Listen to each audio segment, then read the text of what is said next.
Good morning friends. না এখন good morning না, এখন বাজে রাত 2টো। সবাই এখন গুড নাইট বলছে আর আমি বলছি গুড মর্নিং। আসলে আমি আজ তাড়াতাড়ি একটু ঘুমিয়ে পড়েছিলাম আর তাড়াতাড়ি উঠেও পড়েছি। কেন উঠেছি সেটা পুরো ভিডিওটা দেখলেই বুঝতে পারবে। ঘুম থেকে উঠেই প্রথমে দাঁত মেজে নিলাম, তারপর বানালাম 1 কাপ চা। চা না খেলে আমার দিনটা ভালোই যায় না। চা খেয়ে সকালে চানও করে নিলাম, কারণ সারাদিন কখন চান করতে পারবো কে জানে। এই দেখো আমাদের ব্যাগ পুরো রেডি।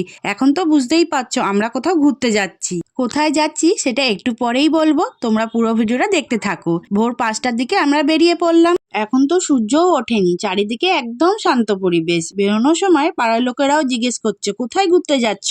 আমরা একটু এগিয়ে গিয়েই র্যাপিডো থেকে গাড়ি বুক করে নিলাম। এই দেখো এখন আমরা যাচ্ছি হাওড়ার দিকে। ভোরের ফাঁকা রাস্তায় কত তাড়াতাড়ি না পৌঁছে যাচ্ছি। এখন আমরা হাওড়া ব্রিজের উপর দিয়ে যাচ্ছি। দেখতে কতই না সুন্দর লাগছে হাওড়া ব্রিজটাকে। কোথায় যাচ্ছি, কোন ট্রেনে উঠবো, সবটাই তোমাদের পরের ভিডিওতে দেখাবো।